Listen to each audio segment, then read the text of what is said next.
અને હવે વાત કરીએ જસદણના રિવરફ્રન્ટની કામગીરી અંગે વકરેલા વિવાદની। આ દ્રશ્યો જેવા આપ જોશો તે રાજકોટના જસદણના હશે કે જ્યાં 6 કરોડના ખર્ચે લોકોની સુખાકારી માટે રિવરફ્રન્ટ બનાવવામાં આવી રહ્યું છે, પરંતુ ભાદર નદી પર તૈયાર થઈ રહેલા રિવરફ્રન્ટની કામગીરી શરૂ થતાની સાથે જ ભ્રષ્ટાચારના આરોપ લાગ્યા છે। વોર્ડ નંબર 3ના કોંગ્રેસના કોર્પોરેટરે સ્થળ પર તપાસ કરીને આરોપ લગાવ્યા કે કોન્ટ્રાક્ટરો નબળી ગુણવત્તાવાળો માલ ઉપયોગમાં લઈ રહ્યા છે। સાથે જ ભ્રષ્ટ એજન્સીઓનો વિરોધ કરવા ગયેલા કોર્પોરેટર પર સિમેન્ટ અને કોન્ક્રીટનો માલ ઠાલવી દેવામાં આવ્યો। આ વિડીયો હવે વાયરલ થયો છે।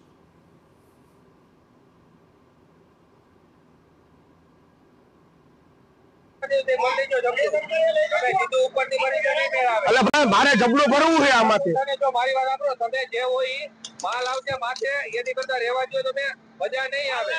તમે માલ આવે નીચે 10% આ તો કાંઈ વાંધો નહીં, મજા ન આવે તો ભાઈ 10% ભરી દેજો, માલ આવવા દો, કાંઈ વાંધો નહીં। આજે આ માલ તો તમે આગળ નાખ્યો જશે ક્યાં આગળ બરોબર, ભલે જો કાંઈ વાંધો નહીં, ઉતાય નાના કોર્પોરેટર ને માથે નાખ્યો માલ, કાંઈ વાંધો નહીં ઉતાય। કોંગ્રેસના કોર્પોરેટર છે જેઓ કહી રહ્યા છે કે નિયમ મુજબ 6 ઇંચનું પીસીસી કરવાનું હોય, પરંતુ એજન્સીઓ તો 4 ઇંચનું પીસીસી કરીને લાખો રૂપિયા ચાઉ કરી નાખ્યા। સાથે જ ભ્રષ્ટાચારનો વિરોધ કરવા જતા કોન્ટ્રાક્ટરોએ ધમકી આપી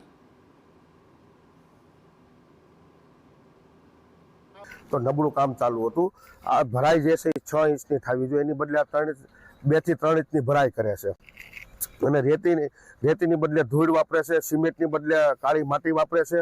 તો સવારમાં મેં જોયું તો હું આ જગ્યામાંથી આવીને મેં જોયું તો મેં કીધું ભાઈ ખમો મારા ટેસ્ટ રિપોર્ટમાં મારે ઉપર મોકલવો છે માલ, પણ એનો માલ નબળો હતો, ધૂળવાળો હતો, ગારાવાળો હતો। તો એ લોકોએ છે ને સીધો જ મારી માથે ઓલો જે ગોળો આવે ને સિમેન્ટ બનાવવાનો માલ બનાવવાનો ગોળો સીધો મારી માથે નાખી દીધો અને ખોટી ધમકીઓ આપે, તમારી માથે પોલીસ કેસ કરશો। સ્થાનિકોનો પણ આરોપ છે કે રિવરફ્રન્ટ ખાતે ઉપયોગમાં લેવામાં આવતો માલ હલકી ગુણવત્તાનો વાપરવામાં આવે છે। સાથે જ ચીફ ઓફિસર દ્વારા પણ ખરાબ કામગીરી અંગે આંખ આડા કાન કરતા હોવાનો આરોપ છે।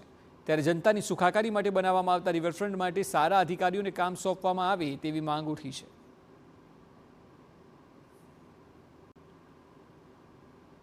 સારી ક્વોલિટીનું બનાવો, નકર બંધ રાખો, આપણે કાંઈ જરૂર નથી જસદણને।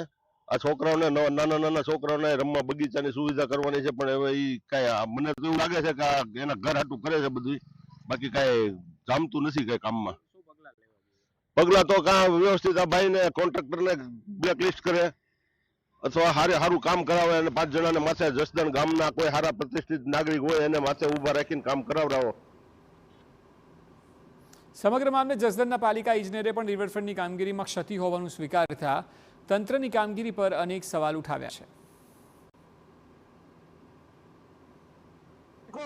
ફરિયાદ આવેલ હતી, એમાં જે સ્થળને નિરીક્ષણ કરતા જે સત્યો જણાઈ આવેલ છે એ કોન્ટ્રાક્ટરને દૂર કરવા માટે સૂચના આપવામાં આવે છે। નોટિસ આપવામાં આવશે સર?